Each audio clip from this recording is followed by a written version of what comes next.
सत श्री अकाल जी। The खालस TV देख रहे सारे दर्शकों का बहुत बहुत स्वागत है। एमरजेंसी बुलेटिन के नाल मैं हरशरण कौर। अज के एमरजेंसी बुलेटिन के सब तो वड्डी खबर यही है कि किसानों ने नवी चुनौती दे दी है सरकार नूं। जे सरकार ने मंगां ना मनियां तां किसान दिल्ली दे विच ट्रैक्टर मार्च कड्ढणगे ते ओह वी 26 जनवरी नूं कड्ढणगे। किसान लीडरां ने अज दिल्ली प्रैस क्लब दे विच इह वड्डा ऐलान है जिहड़ा ओह कर दित्ता है। हरियाणा दे विच बीजेपी लीडर दा घेराव करन पहुंचे किसानां ने ट्रैक्टर नाल बैरीकेड तोड़ दित्ते ने। एमरजेंसी बुलेटिन दे विच होर भी कई वड्डियां ते अहम खबरां ने। सब तो पहलां किसान लीडरां दी दिल्ली प्रैस क्लब दे विच होई प्रैस कॉन्फ्रेंस दी गल कर लैंदे हां, जिहदे विच किसान लीडरां ने वड्डे ऐलान कीते ने। 26 जनवरी ਨੂੰ ਕਿਸਾਨਾਂ ਨੇ ਪੂਰੇ ਭਾਰਤ ਦੇ ਵੱਖ-ਵੱਖ ਸੂਬਿਆਂ ਤੇ ਖਾਸ ਕਰਕੇ ਦਿੱਲੀ ਦੇ ਵਿੱਚ ਟਰੈਕਟਰ ਮਾਰਚ ਕੱਢਣ ਦਾ ਯਾਨੀ ਕਿ ਟਰੈਕਟਰ ਪਰੇਡ ਕਰਨ ਦਾ ਐਲਾਨ ਕਰ ਦਿੱਤਾ ਹੈ।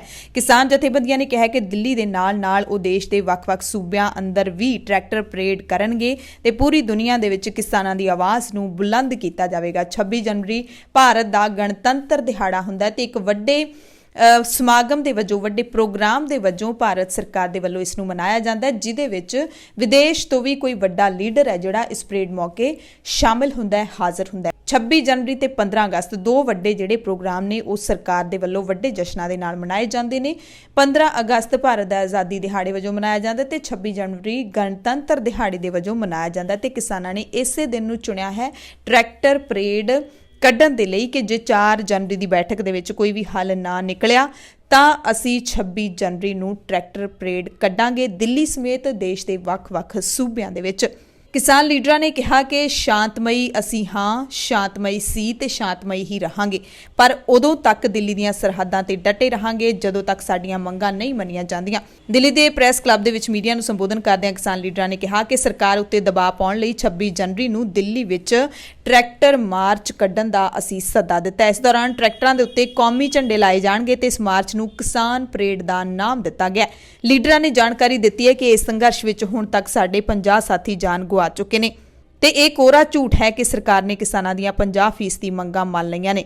ਲੀਡਰਾਂ ਨੇ ਕਿਹਾ ਕਿ ਹਾਲੇ ਤੱਕ ਸਾਨੂੰ ਕਾਗਜ਼ ਦੇ ਉੱਤੇ ਕੁਝ ਵੀ ਸਰਕਾਰ ਦੇ ਵੱਲੋਂ ਨਹੀਂ ਆਇਆ। ਕੱਲ ਵੀ ਕਿਸਾਨ ਲੀਡਰਾਂ ਨੇ ਸਿੰਘੂ ਬਾਰਡਰ ਤੇ ਪ੍ਰੈਸ ਕਾਨਫਰੰਸ ਕੀਤੀ ਸੀ ਤੇ ਇਸ ਦੌਰਾਨ ਵੀ ਕਿਸਾਨ ਲੀਡਰਾਂ ਨੇ ਇਤਰਾਜ਼ ਪ੍ਰਗਟਾਇਆ ਸੀ ਵੀ ਹਾਲੇ ਤੱਕ ਲਿਖਤੀ ਰੂਪ ਦੇ ਵਿੱਚ ਸਰਕਾਰ ਨੇ ਸਾਨੂੰ ਕੁਝ ਨਹੀਂ ਭੇਜਿਆ ਜੋ 30 ਦਸੰਬਰ ਵਾਲੀ ਮੀਟਿੰਗ ਦੇ ਵਿੱਚ ਸਹਿਮਤੀ ਬਣੀ ਸੀ ਉਸ ਸੰਬੰਧੀ। ਕਿਸਾਨ ਲੀਡਰਾਂ ਨੇ ਕਿਹਾ ਕਿ ਜੇ 4 ਜਨਵਰੀ ਨੂੰ ਕੇਂਦਰ ਸਰਕਾਰ ਨਾਲ ਮੀਟਿੰਗ ਵਿੱਚ ਸਾਡਾ ਕੋਈ ਨਤੀਜਾ ਨਾ ਨਿਕਲਿਆ ਤੇ 5 ਜਨਵਰੀ ਨੂੰ ਸੁਪਰੀਮ ਕੋਰਟ ਵਿੱਚ ਵੀ ਜੇ ਸਾਡੇ ਪੱਖ ਵਿੱਚ ਫੈਸਲਾ ਨਾ ਆਇਆ ਤਾਂ 6 ਜਨਵਰੀ ਨੂੰ ਟਰੈਕਟਰ ਪਰੇਡ ਦੀ ਅਸੀਂ ਰਿਹਰਸਲ ਕਰਾਂਗੇ ਜਿਹੜੀ ਕਿ ਸਿੰਘੂ ਬਾਰਡਰ ਤੋਂ ਸ਼ੁਰੂ ਹੋ ਕੇ KMP ਰੋਡ ਤੱਕ ਹੋਵੇਗੀ ਤੇ 26 ਜਨਵਰੀ ਨੂੰ ਪੂਰੇ ਦੇਸ਼ ਵਿੱਚ ਅਸੀਂ ट्रैक्टर मार्च कड्डांगे जिस नूं ट्रैक्टर किसान परेड का नाम दिता गया। डॉक्टर दर्शनपाल ने कहा है कि 26 जनवरी तक कई अभ्यासी ट्रैक्टर परेडां कड्ढियां जाणगियां ते 26 जनवरी नूं फाइनल परेड दिल्ली दे विच ट्रैक्टरां ते तिरंगे ला के कड्ढी जाएगी। 25 जनवरी तक दिल्ली दे आले दुआले दे सारे सूबिਆਂ ਨੂੰ ਅਸੀਂ अपील करांगे कि 25 जनवरी तक वो दिल्ली दे आले दुआले दे इलाकिਆਂ तक पहुंच जाण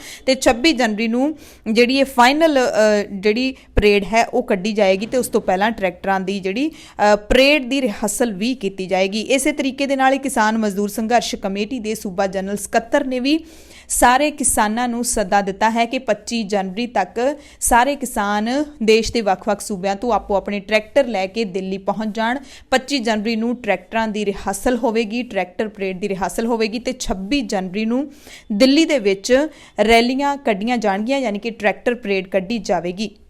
किसानों ने भी कहा कि कानून वापस लैना हुण सरकार की अणख ते गल आ गई है ਤੇ अगले 15 ਦਿਨਾਂ तक ਜਿਹੜੇ खास प्रोग्राम होणगे उस दा भी मुड़ तो किसानों ने ऐलान किया है। 6 जनवरी तो 20 जनवरी तक देश जागृति पंद्रवाड़ा सरकारी झूठ ते प्रचार नूं बेनकाब करन लई मनाया जाएगा। इस पंद्रवाड़े विच देश के हर जिले विच धरना ते पक्के मोर्चे लाए जाणगे। जे 4 जनवरी नूं सरकार नाल गलबात असफल हो जाती है तो 6 जनवरी नूं किसानां वल्लों KMP एक्सप्रैस वे ते ट्रैक्टर मार्च कढ़िया जाएगा। उस तो बाद किसान शाहजहांपुर तो दिल्ली वल मार्च करनगे। 13 जनवरी ਨੂੰ ਲੋਹੜੀ ਦੇ ਮੌਕੇ ਤੇ ਦੇਸ਼ ਭਰ ਵਿੱਚ ਕਿਸਾਨ ਸੰਕਲਪ ਦਿਹਾੜਾ ਮਨਾਇਆ ਜਾਵੇਗਾ ਤੇ ਇਹ ਤਿੰਨੇ ਕਾਨੂੰਨ ਨੇ ਜਿਹੜੇ ਉਹਨਾਂ ਨੂੰ ਸਾੜਿਆ ਜਾਵੇਗਾ। 18 ਜਨਵਰੀ ਨੂੰ ਮਹਿਲਾ ਕਿਸਾਨ ਦਿਵਸ ਮਨਾਉਣਾ ਦੇਸ਼ ਦੀ ਖੇਤੀ ਵਿੱਚ ਔਰਤਾਂ ਦੇ ਯੋਗਦਾਨ ਨੂੰ ਉਜਾਗਰ ਕਰੇਗਾ। 23 ਜਨਵਰੀ ਨੂੰ ਕਿਸਾਨ ਨੇਤਾ ਸੁਭਾਸ਼ ਚੰਦਰ ਬੋਸ ਦੀ ਯਾਦ ਵਿੱਚ ਆਜ਼ਾਦ ਹਿੰਦ ਕਿਸਾਨ ਦਿਵਸ ਮਨਾ ਕੇ ਦੇਸ਼ ਦੀਆਂ ਸਾਰੀਆਂ ਰਾਜਧਾਨੀਆਂ ਦੇ ਵਿੱਚ ਰਾਜਪਾਲ ਦੇ ਨਿਵਾਸ ਦੇ ਬਾਹਰ ਕਿਸਾਨ ਡੇਰਾ ਲਾਉਣਗੇ। ਐਮਰਜੈਂਸੀ ਬੁਲੇਟਿਨ ਦੇ ਵਿੱਚ ਅਗਲੀ ਖਬਰ ਹੈ ਕਿ ਭਾਰਤੀ ਕਿਸਾਨ ਯੂਨੀਅਨ ਏਕਤਾ ਉਗਰਾਹਾਂ ਦੇ ਵੱਲੋਂ ਅੱਜ ਹਰਿਆਣਾ ਦੇ ਵਿੱਚ ਟਰੈਕਟਰ ਮਾਰਚ ਕੱਢਿਆ ਗਿਆ। ਇਸ ਟਰੈਕਟਰ ਮਾਰਚ ਵਿੱਚ 500 ਟਰੈਕਟਰ ਟਰਾਲੀਆਂ ਦੇ ਨਾਲ 1500 ਕਿਸਾਨ ਸ਼ਾਮਿਲ ਹੋਏ। ਟਿਕਰੀ ਬਾਰਡਰ ਤੋਂ ਸ਼ਾਹਜਹਾਂਪੁਰ ਬਾਰਡਰ ਵੱਲ ਟਰੈਕਟਰ ਮਾਰਚ ਕੱਢਿਆ ਗਿਆ। ਕਿਸਾਨਾਂ ਨੇ ਕਿਹਾ, ਜੇਕਰ ਸਾਡੀਆਂ ਮੰਗਾਂ ਨਾ ਮੰਨੀਆਂ ਗਈਆਂ ਤਾਂ ਅੰਦੋਲਨ ਨੂੰ ਹੋਰ ਤਿੱਖਾ ਕਰਾਂਗੇ। ਇਸ ਦੇ ਨਾਲ ਹੀ ਹਰਿਆਣਾ ਤੋਂ ਹੀ ਅਗਲੀ ਖਬਰ ਹੈ, ਜਿੱਥੇ ਬੀਜੇਪੀ ਲੀਡਰ ਦਾ ਘਿਰਾਓ ਕਰਨ ਪਹੁੰਚੇ ਕਿਸਾਨਾਂ ਨੇ ਟਰੈਕਟਰ ਦੇ ਨਾਲ ਬੈਰੀਕੇਡ ਤੋੜ ਦਿੱਤੇ। ਭਾਰਤੀ ਕਿਸਾਨ ਯੂਨੀਅਨ ਹਰਿਆਣਾ ਦੇ ਵੱਲੋਂ ਬੀਜੇਪੀ ਦੇ ਵਿਧਾਇਕਾਂ ਦੇ ਘਰਾਂ ਨੂੰ ਘੇਰਨ ਦਾ ਸੱਦਾ ਦਿੱਤਾ ਗਿਆ ਸੀ, ਜਿਸ ਤਹਿਤ ਅੱਜ ਕਿਸਾਨ ਕੈਥਲ ਤੋਂ ਬੀਜੇਪੀ ਐਮਐਲਏ ਲੀਲਾ ਰਾਮ ਗੁਰਜਰ ਤੇ ਮੰਤਰੀ ਕਮਲੇਸ਼ ਢਾਂਡਾ ਦੇ ਘਰਾਂ ਦੇ ਬਾਹਰ ਇਕੱਠੇ ਹੋਏ। ਪੁਲਿਸ ਨੇ ਮੰਤਰੀਆਂ ਦੇ ਘਰਾਂ ਦੇ ਬਾਹਰ ਕਿਸਾਨਾਂ ਨੂੰ ਰੋਕਣ ਲਈ ਬੈਰੀਕੇਡ ਲਾ ਦਿੱਤੇ ਸੀ।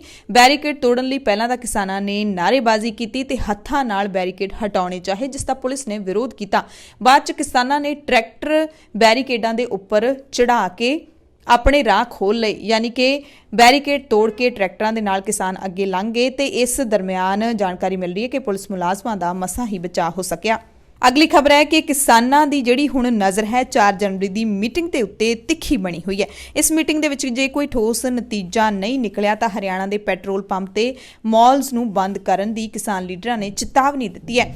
ਖਾਸ ਕਰਕੇ ਭਾਰਤੀ ਕਿਸਾਨ ਯੂਨੀਅਨ ਏਕਤਾ ਉਗਰਾਹਾਂ ਦੇ ਜਨਰਲ ਸਕੱਤਰ ਸੁਖਦੇਵ ਸਿੰਘ ਕੋਕਰੀ ਕਲਾਂ ਨੇ ਐਲਾਨ ਕੀਤਾ ਹੈ ਕਿ ਹਰਿਆਣਾ ਦੇ ਸਾਰੇ ਪੈਟਰੋਲ ਪੰਪ ਅਤੇ ਮਾਲ ਨੇ ਜਿਹੜੇ ਉਹਨਾਂ ਨੂੰ ਅਸੀਂ ਬੰਦ ਕਰ ਦਿਆਂਗੇ ਜੇ 4 ਜਨਵਰੀ ਦੀ ਬੈਠਕ ਦੇ ਵਿੱਚ ਸਰਕਾਰ ਨੇ ਕਿਸਾਨਾਂ ਦੇ ਮੁੱਦੇ ਦਾ ਕੋਈ ਹੱਲ ਨਾ ਕੀਤਾ। ਕਿਸਾਨਾਂ ਦੀ ਮੰਗ ਹੁਣ ਸਿਰਫ ਤੇ ਸਿਰਫ ਐਮਐਸਪੀ ਨੂੰ ਕਾਨੂੰਨੀ ਮਾਨਤਾ ਦੇਣ ਅਤੇ 3 ਨਵੇਂ ਖੇਤੀ ਕਾਨੂੰਨ ਰੱਦ ਕਰਨ ਦੀ ਹੈ। ਇਸ ਤੋਂ ਘੱਟ ਕਿਸਾਨ ਕਿਸੇ ਵੀ ਮਸਲੇ ਤੇ ਸਮਝੌਤਾ ਨਹੀਂ ਕਰਨਾ ਚਾਹੁੰਦੇ ਤੇ ਨਾ ਹੀ ਕਰਨਗੇ, ਇਹ ਕਿਸਾਨਾਂ ਨੇ ਸਾਫ਼ ਕੀਤਾ ਹੈ। ਦਿੱਲੀ ਦੇ ਵਿੱਚ ਅੱਜ ਮੀਂਹ ਪਿਆ ਹੈ ਤੇ ਮੀਂਹ ਨੇ ਸੰਘਰਸ਼ੀਲ ਕਿਸਾਨਾਂ ਦੀਆਂ ਮੁਸ਼ਕਿਲਾਂ ਜ਼ਰੂਰ ਵਧਾ ਦਿੱਤੀਆਂ ਨੇ, ਪਰ ਮਜਾਲ ਹੈ ਕਿ ਕਿਸਾਨ ਇਸ ਗੱਲ ਨੂੰ ਕਦੇ ਮੰਨ ਜਾਣ ਕਿ ਉਹਨਾਂ ਨੂੰ ਠੰਡ ਜ਼ਿਆਦਾ ਲੱਗ ਰਹੀ ਹੈ ਜਾਂ ਫਿਰ ਮੀਂਹ ਕਰਕੇ ਮੁਸ਼ਕਿਲ ਦੇ ਵਿੱਚ ਨੇ। ਜਦੋਂ ਵੀ ਤੁਸੀਂ ਉਹਨਾਂ ਨੂੰ ਜਾ ਕੇ ਸਵਾਲ ਪੁੱਛੋਗੇ ਕਿ ਤੁਸੀਂ ਔਖੇ ਹੋ ਰਹੇ ਹੋ ਹੁਣ ਮੀਂਹ ਦੇ ਮੌਸਮ ਵਿੱਚ ਜਾਂ ਫਿਰ ਜ਼ਿਆਦਾ ਠੰਡ ਪੈ ਰਹੀ ਹੈ, ਬਿਲਕੁਲ ਨਹੀਂ ਕਹਿਣਗੇ ਕਿ ਅਸੀਂ ਔਖੇ ਹੋ ਰਹੇ ਹਾਂ। ਉਹ ਕਹਿ ਰਹੇ ਨੇ ਕਿ ਅਸੀਂ ਤਾਂ ਆਪਣੇ ਸਰੀਰ ਨੇ ਜਿਹੜੇ ਉਹ ਹਰ ਮੌਸਮ ਦੇ ਵਿੱਚ ਢਾਲੇ ਹੋਏ ਨੇ, ਕਿਉਂਕਿ ਅਸੀਂ ਦਿਨ ਰਾਤ ਖੇਤਾਂ ਦੇ ਵਿੱਚ ਕੰਮ ਕਰਦੇ ਹਾਂ।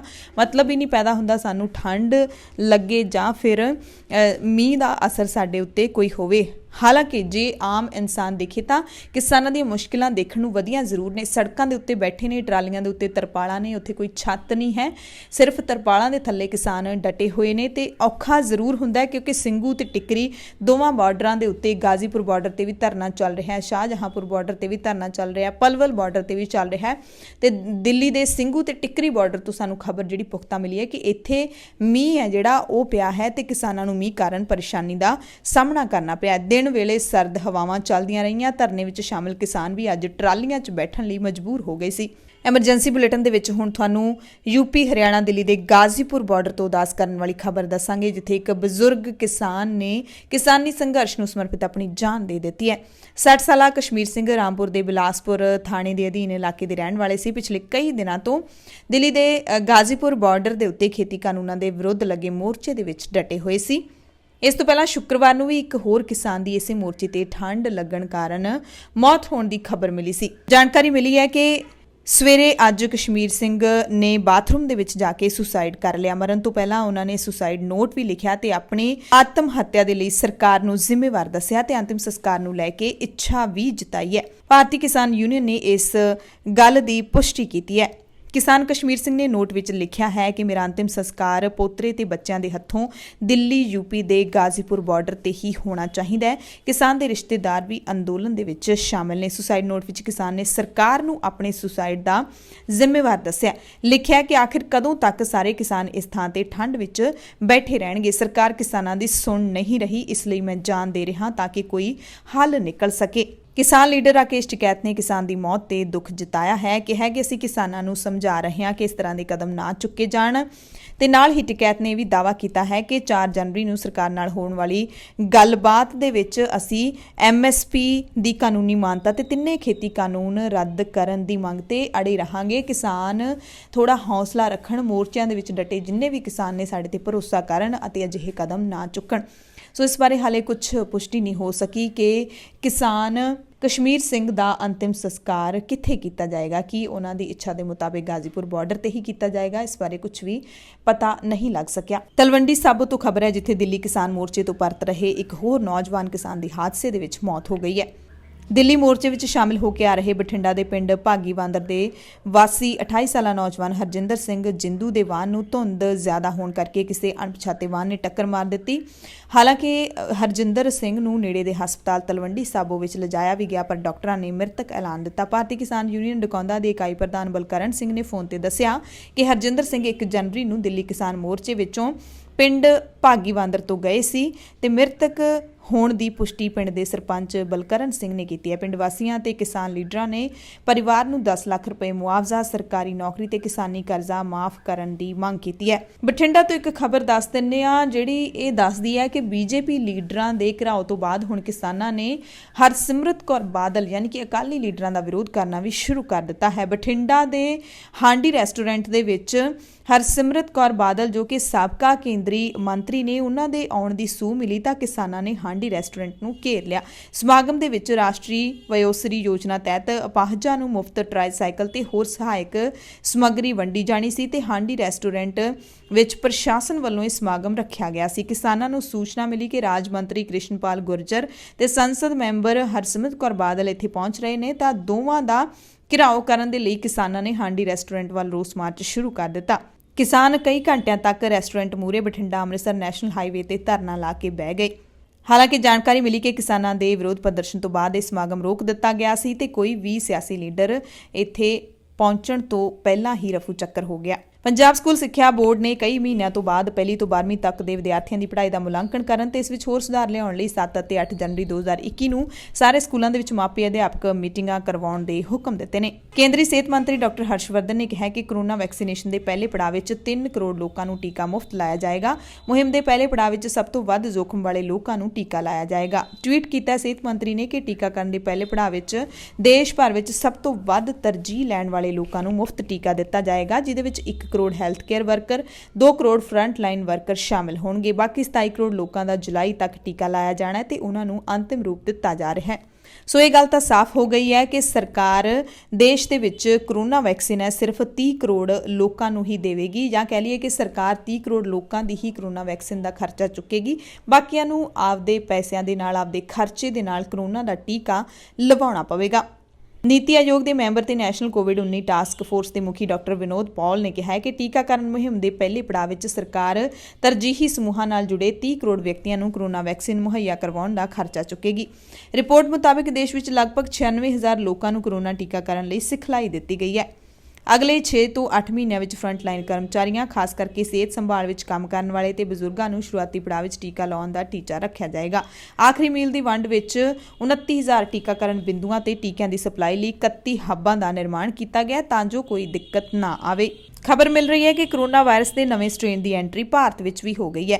ਇਸ ਦੇ ਕੁਝ ਮਰੀਜ਼ ਕਈ ਸੂਬਿਆਂ ਦੇ ਵਿੱਚ ਮਿਲੇ ਨੇ। ਹਾਲਾਂਕਿ ਯੂਕੇ ਦੇ ਪਬਲਿਕ ਹੈਲਥ ਸੰਸਥਾ ਦੇ ਅਧਿਐਨ ਨੇ ਕਰੋਨਾ ਦੇ ਇਸ ਨਵੇਂ ਰੂਪ ਬਾਰੇ ਚਿੰਤਾ ਨੂੰ ਘੱਟ ਜ਼ਰੂਰ ਦੱਸਿਆ। ਅਧਿਐਨ ਦੇ ਵਿੱਚ ਦਾਅਵਾ ਕੀਤਾ ਗਿਆ ਕਿ ਨਵਾਂ ਰੂਪ ਪੁਰਾਣੇ ਦੇ ਮੁਕਾਬਲੇ ਜ਼ਿਆਦਾ ਮਾਰੂ ਨਹੀਂ ਹੈ, ਹਾਲਾਂਕਿ ਇਹਦੀ ਫੈਲਣ ਦੀ ਰਫ਼ਤਾਰ ਪਹਿਲਾਂ ਨਾਲੋਂ ਵੱਧ ਹੈ। ਇਸ ਦੇ ਨਾਲ ਹੀ ਸਿਹਤ ਮਾਹਿਰਾਂ ਨੇ ਨਾ ਘਬਰਾਉਣ ਦੀ ਸਲਾਹ ਵੀ ਦਿੱਤੀ ਹੈ। ਏਮਸ ਦੇ ਸਾਬਕਾ ਨਿਰਦੇਸ਼ਕ MC ਮਿਸ਼ਰਾ ਨੇ ਵੀ ਇੱਕ ਅਖਬਾਰ ਦੇ ਨਾਲ ਗੱਲਬਾਤ ਕਰਦਿਆਂ ਦੱਸਿਆ ਕਿ ਇਸ ਅਧਿਐਨ ਦੇ ਵਿੱਚ 3600 ਲੋਕ ਸ਼ਾਮਿਲ ਸਨ। ਮਰੀਜ਼ਾਂ ਨੂੰ 2 ਵਰਗਾਂ ਵਿੱਚ ਵੰਡਿਆ ਗਿਆ ਸੀ। ਇੱਕ ਸ਼੍ਰੇਣੀ ਵਿੱਚ ਪੁਰਾਣੇ ਰੂਪਾਂ ਵਾਲੇ ਮਰੀਜ਼ ਸਨ, ਜਦਕਿ ਦੂਸਰੀ ਜਮਾਤ ਵਿੱਚ ਨਵੇਂ ਸਟ੍ਰੇਨ ਦੀ ਪਕੜ ਵਿੱਚ ਆਉਣ ਵਾਲੇ ਲੋਕ ਸੀ। ਇੰਨੀ ਵੱਡੀ ਗਿਣਤੀ ਵਿੱਚ ਮਰੀਜ਼ਾਂ ਵਿੱਚੋਂ ਸਿਰਫ 42 ਮਰੀਜ਼ਾਂ ਨੂੰ ਹੀ ਹਸਪਤਾਲ ਵਿੱਚ ਦਾਖਲ ਕੀਤਾ ਗਿਆ, ਜਿਸ ਵਿੱਚ ਪੁਰਾਣੇ ਵਾਇਰਸ ਵਾਲੇ 26 ਮਰੀਜ਼ ਤੇ ਨਵੇਂ ਰੂਪ ਦੇ 16 ਮਰੀਜ਼ ਮਿਲੇ ਨੇ। ਉਡਾਣਾਂ ਦੇ ਨਾਲ ਸੰਬੰਧਿਤ ਇੱਕ ਵੱਡੀ ਖਬਰ ਹੈ। ਭਾਰਤ ਤੇ ਯੂਕੇ ਵਿਚਾਲੇ 8 ਜਨਵਰੀ 2021 ਤੋਂ ਹਰ ਹਫ਼ਤੇ 30 ਉਡਾਣਾਂ ਚਲਾਉਣ ਦੀ ਪ੍ਰਵਾਨਗੀ ਦੇ ਦਿੱਤੀ ਗਈ ਹੈ। ਕੇਂਦਰੀ ਹਵਾਬਾਜ਼ੀ ਮੰਤਰੀ ਹਰਦੀਪ ਸਿੰਘ ਪੁਰੀ ਨੇ ਦੱਸਿਆ ਕਿ 23 ਜਨਵਰੀ ਤੱਕ ਉਡਾਣਾਂ ਇਸੇ ਤਰ੍ਹਾਂ ਚੱਲਣਗੀਆਂ। ਦੋਵਾਂ ਮੁਲਕਾਂ ਤੋਂ ਹਫ਼ਤੇ ਵਿੱਚ 15-15 ਉਡਾਣਾਂ ਚੱਲਣਗੀਆਂ। ਭਾਰਤ ਵਿੱਚੋਂ ਇਹ ਦਿੱਲੀ, ਮੁੰਬਈ, ਬੰਗਲੁਰੂ ਤੇ ਹੈਦਰਾਬਾਦ ਤੋਂ ਜਾਣਗੀਆਂ ਤੇ ਇੱਥੇ ਹੀ ਯੂਕੇ ਤੋਂ ਆਉਣਗੀਆਂ। ਅਗਲੀ ਖਬਰ ਹੈ ਕਿ ਮੁੰਬਈ ਹਮਲੇ ਦੇ ਮਾਸਟਰਮਾਈਂਡ ਤੇ ਲਸ਼ਕਰ-ਏ-ਤੋਇਬਾ ਦੇ ਮੁੱਖ ਸਰਗਨੇ ਜ਼ਕੀ ਉਰ ਰਹਿਮਾਨ ਲਖਵੀ ਨੂੰ ਅੱਤਵਾਦੀਆਂ ਨੂੰ ਵਿੱਤੀ ਮਦਦ ਦੇਣ ਦੇ ਦੋਸ਼ ਵਿੱਚ ਪਾਕਿਸਤਾਨ ਦੇ ਵਿੱਚ ਅੱਜ ਗ੍ਰਿਫਤਾਰ ਕਰ ਲਿਆ ਗਿਆ। ਮੁੰਬਈ ਹਮਲੇ ਦੇ ਮੁਕੱਦਮੇ ਦੇ ਵਿੱਚ 2015 ਤੋਂ ਜ਼ਮਾਨਤ ਉੱਤੇ ਲਖਵੀ ਨੂੰ ਅੱਤਵਾਦੀ ਵਿਰੋਧੀ ਦਸਤੇ ਨੇ ਗ੍ਰਿਫਤਾਰ ਕੀਤਾ। ਹਾਲਾਂਕਿ ਉਸ ਦੀ ਗ੍ਰਿਫਤਾਰੀ ਦੀ ਥਾਂ ਦਾ ਜ਼ਿਕਰ ਨਹੀਂ ਕੀਤਾ ਗਿਆ। ਐਸਜੀਪੀਸੀ ਦੀ ਪ੍ਰਧਾਨ ਬੀਬੀ ਜਗੀਰ ਕੌਰ ਨੇ ਨਵਾਂ ਹੁਕਮ ਸੁਣਾਇਆ ਕਿ ਸ਼੍ਰੋਮਣੀ ਗੁਰਦੁਆਰਾ ਪ੍ਰਬੰਧਕ ਕਮੇਟੀ ਆਪਣੇ ਮੁਲਾਜ਼ਮਾਂ ਨੂੰ ਗੁਰਮਤ ਦ੍ਰਿੜ ਕਰਵਾਉਣ ਅਤੇ ਗੁਰੂ ਘਰਾਂ ਦੇ ਪ੍ਰਬੰਧਾਂ ਦੌਰਾਨ ਸਿੱਖ ਸਰੋਕਾਰਾਂ ਪ੍ਰਤੀ ਪਾਬੰਦ ਰਹਿਣ ਲਈ 15 ਦਿਨਾਂ ਦੇ ਰਿਫਰੈਸ਼ਰ ਕੋਰਸ ਲਾਏਗੀ। ਇਸ ਤਹਿਤ ਹਰ ਗੁਰੂ ਘਰ ਦੇ ਮੁੱਖ ਗ੍ਰੰਥੀ ਤੇ ਕਥਾਵਾਚਕ ਮੁਲਾਜ਼ਮਾਂ ਨੂੰ ਸਿੱਖ ਰਹਿਤ ਮਰਿਆਦਾ ਦੇ ਨਾਲ-ਨਾਲ ਸਿੱਖ ਸਿਧਾਂਤਾਂ ਬਾਰੇ ਜਾਣਕਾਰੀ ਦਿੱਤੀ ਜਾਏਗੀ। ਸੰਗਤ ਨਾਲ ਗੁਰਮਤਿ ਦੀਆਂ ਸੇਧਾਂ ਮੁਤਾਬਿਕ ਚੰਗਾ ਵਿਹਾਰ ਯਕੀਨੀ ਬਣਾਉਣ ਲਈ ਮੁਲਾਜ਼ਮਾਂ ਨੂੰ ਪ੍ਰੇਰਿਆ ਵੀ ਜਾਵੇਗਾ। ਬੀਬੀ ਜਗੀਰ ਕੌਰ ਨੇ ਕਿਹਾ ਕਿ ਗੁਰਦੁਆਰਾ ਪ੍ਰਬੰਧਾਂ ਅੰਦਰ ਸਿੱਖੀ ਦੀ ਮੁਕੰਮਲ ਜਾਣਕਾਰੀ ਮੁਲਾਜ਼ਮਾਂ ਦੀ ਸੇਵਾ ਦਾ ਅਹਿਮ ਹਿੱਸਾ ਹੈ, ਜਿਸ ਪ੍ਰਤੀ ਜਾਗਰੂਕ ਕਰਨ ਲਈ ਰਿਫਰੈਸ਼ਰ ਕੋਰਸ ਲਾਏ ਜਾਣਗੇ। ਇਹ ਕੋਰਸ ਸਥਾਨਕ ਪੱਧਰ ਤੇ ਹੀ ਰੋਜ਼ਾਨਾ ਅੱਧਾ ਘੰਟਾ ਲਾਏ ਜਾਣਗੇ, ਜਿਸ ਤਹਿਤ ਸੇਵਾ ਦੌਰਾਨ ਨਿਮਰਤਾ, ਸਤਿਕਾਰ, ਸਹਿਣਸ਼ੀਲਤਾ, ਸੰਜਮ, ਪ੍ਰੇਮ ਭਾਵਨਾ ਦੇ ਮਹੱਤਵ ਨੂੰ ਮੁਲਾਜ਼ਮਾਂ ਦੇ ਅੰਦਰ ਉਜਾਗਰ ਕੀਤਾ ਜਾਏਗਾ। ਯਾਨੀ ਕਿ ਹੁਣ ਐਸਜੀਪੀਸੀ ਵੱਲੋਂ ਸ਼੍ਰੋਮਣੀ ਕਮੇਟੀ ਮੁਲਾਜ਼ਮਾਂ ਦੇ ਰਿਫਰੈਸ਼ਰ ਕੋਰਸ ਲਾਏ ਜਾਣਗੇ, ਜਿਹਦੇ ਵਿੱਚ ਉਹਨਾਂ ਨੂੰ ਸਿਖਲਾਈ ਦਿੱਤੀ ਜਾਏਗੀ ਕਿ ਸੰਗਤ ਦੇ ਨਾਲ ਚੰਗਾ ਵਿਵਹਾਰ ਗੁਰਮਤਿ ਦੇ ਮੁਤਾਬਿਕ ਆਖਿਰਕਾਰ ਕਿਵੇਂ ਕਰਨਾ ਹੈ। ਪੰਜਾਬ ਤੇ ਹਰਿਆਣਾ ਵਿੱਚ ਅੱਜ ਮੌਸਮ ਭਾਵੇਂ ਠੰਡਾ ਰਿਹਾ, ਪਰ ਮੀਂਹ ਕਾਰਨ ਖੁਸ਼ਕ ਠੰਡ ਤੋਂ ਲੋਕਾਂ ਨੂੰ ਰਾਹਤ ਮਿਲੀ ਹੈ। ਹਰਿਆਣਾ ਦੇ ਹਿਸਾਰ ਵਿੱਚ ਤਾਪਮਾਨ 2 ਡਿਗਰੀ ਸੈਲਸੀਅਸ ਤੱਕ ਹੇਠਾਂ ਚਲਾ ਗਿਆ। ਦੋਵੇਂ ਸੂਬਿਆਂ ਦੇ ਕਈ ਹਿੱਸਿਆਂ ਵਿੱਚ ਰਾਤ ਤੋਂ ਰੁਕ-ਰੁਕ ਕੇ ਮੀਂਹ ਪਿਆ। ਚੰਡੀਗੜ੍ਹ ਵਿੱਚ 0.6 ਮਿਲੀਮੀਟਰ, ਅੰਬਾਲਾ ਵਿੱਚ 2 ਮਿਲੀਮੀਟਰ, ਕਰਨਾਲ ਵਿੱਚ 2.8 ਮਿਲੀਮੀਟਰ, ਸਿਰਸਾ ਵਿੱਚ 0.6 ਮਿਲੀਮੀਟਰ, ਲੁਧਿਆਣਾ ਵਿੱਚ 0.4, ਪਟਿਆਲਾ 'ਚ ਵੀ 0.4 ਤੇ ਹਲਵਾਰਾ ਵਿੱਚ 5 ਮਿਲੀਮੀਟਰ ਮੀਂਹ ਪਿਆ। ਸੋ ਇਸ ਮੀਂਹ ਦੇ ਨਾਲ ਜਿਹੜੀ ਠਰਨ ਵਾਲੀ ਠੰਡ ਹੁੰਦੀ ਹੈ, ਹੱਥ ਸੁੰਨ ਹੁੰਦੇ ਨੇ, ਉਹ ਠੰਡ ਥੋੜੀ ਘਟ ਗਈ ਹੈ, ਪਰ ਠੰਡ ਹੈ ਜਿਹੜੀ ਉਸ ਦੇ ਵਿੱਚ ਉਸ ਤਰੀਕੇ ਦੇ ਨਾਲ ਜਿਹੜਾ ਘਾਟਾ ਨਹੀਂ ਹੋਇਆ ਕਿ ਤੁਸੀਂ ਠੰਡ ਦੇ ਕੱਪੜੇ ਪਾਉਣੇ ਹੀ ਬੰਦ ਕਰ ਦਿਓ, ਪਰ ਖੁਸ਼ਕ ਠੰਡ ਹੈ ਜਿਹੜੀ ਠਾਰਨ ਵਾਲੀ ਠੰਡ ਹੁੰਦੀ ਹੈ, ਹੱਥ ਸੁੱਕਣ ਵਾਲੀ ਠੰਡ ਹੁੰਦੀ ਹੈ, ਉਹ ਜ਼ਰੂਰ ਘਟੀ ਹੈ। ਸੀਨੀਅਰ ਕਾਂਗਰਸ ਲੀਡਰ ਤੇ ਸਾਬਕਾ ਕੇਂਦਰੀ ਮੰਤਰੀ ਬੂਟਾ ਸਿੰਘ ਦਾ ਅੱਜ ਸਵੇਰੇ ਦੇਹਾਂਤ ਹੋ ਗਿਆ। ਉਹ 86 ਸਾਲਾਂ ਦੀ ਉਮਰ ਦੇ ਸਨ। ਪਿਛਲੇ ਸਾਲ ਦਿਮਾਗ ਦੀ ਨਾੜੀ ਫਟਣ ਕਾਰਨ all India institute of medical sciences ਦੇ ਵਿੱਚ ਉਹਨਾਂ ਨੂੰ ਦਾਖਲ ਕਰਵਾਇਆ ਗਿਆ ਸੀ ਤੇ ਅਕਤੂਬਰ ਤੋਂ ਕੋਮਾ ਦੇ ਵਿੱਚ ਸਨ। ਪਰਿਵਾਰ ਦੀ ਜਾਣਕਾਰੀ ਦੇ ਮੁਤਾਬਿਕ ਬੂਟਾ ਸਿੰਘ ਦਾ ਅੱਜ ਸਵੇਰੇ 5:30 ਵਜੇ ਏਮਸ ਵਿੱਚ ਦੇਹਾਂਤ ਹੋ ਗਿਆ। ਸਾਬਕਾ ਕਾਂਗਰਸ ਪ੍ਰਧਾਨ ਰਾਹੁਲ ਗਾਂਧੀ ਤੇ ਕਈ ਹੋਰ ਪਾਰਟੀ ਲੀਡਰਾਂ ਨੇ ਬੂਟਾ ਸਿੰਘ ਦੇ ਮੌਤ ਤੇ ਦੁੱਖ ਦਾ ਪ੍ਰਗਟਾਵਾ ਕੀਤਾ। ਭਾਰਤੀ ਕ੍ਰਿਕਟ ਕੰਟਰੋਲ ਬੋਰਡ ਦੇ ਪ੍ਰਧਾਨ ਤੇ ਭਾਰਤੀ ਕ੍ਰਿਕਟ ਟੀਮ ਦੇ ਸਾਬਕਾ ਕਪਤਾਨ ਸੌਰਵ ਗਾਂਗੁਲੀ ਨੂੰ ਅੱਜ ਦਿਲ ਦਾ ਦੌਰਾ ਪਿਆ, ਜਿਸ ਤੋਂ ਬਾਅਦ ਉਹਨਾਂ ਨੂੰ ਕੋਲਕਾਤਾ ਦੇ ਹਸਪਤਾਲ ਦੇ ਵਿੱਚ ਦਾਖਲ ਕਰਵਾਇਆ ਗਿਆ। 48 ਸਾਲ ਦੇ ਗਾਂਗੁਲੀ ਦੀ ਹਾਲਤ ਹੁਣ ਸਥਿਰ ਹੈ। ਇਸ ਦੀ ਜਾਣਕਾਰੀ ਹਸਪਤਾਲ ਪ੍ਰਸ਼ਾਸਨ ਵੱਲੋਂ ਦੇ ਦਿੱਤੀ ਗਈ ਹੈ। ਗਾਂਗੁਲੀ ਦੀ ਛਾਤੀ ਵਿੱਚ ਦਰਦ ਉਦੋਂ ਸ਼ੁਰੂ ਹੋਇਆ ਜਦੋਂ ਬੀਤੇ ਦਿਨ ਕਸਰਤ ਕਰਨ ਤੋਂ ਬਾਅਦ ਘਰ ਦੇ ਵਿੱਚ ਮੌਜੂਦ ਸਨ ਤੇ ਬੇਚੈਨੀ ਹੋਈ ਉਹਨਾਂ ਨੂੰ, ਛਾਤੀ ਵਿੱਚ ਦਰਦ ਸ਼ੁਰੂ ਹੋਇਆ, ਜਿਸ ਤੋਂ ਬਾਅਦ ਉਹਨਾਂ ਨੂੰ ਹਸਪਤਾਲ ਦੇ ਵਿੱਚ ਲਿਜਾਇਆ ਗਿਆ। ਐਮਰਜੈਂਸੀ ਬੁਲੇਟਿਨ ਦੇਖਣ ਵਾਲੇ ਸਾਰੇ ਦਰਸ਼ਕਾਂ ਦਾ ਧੰਨਵਾਦ।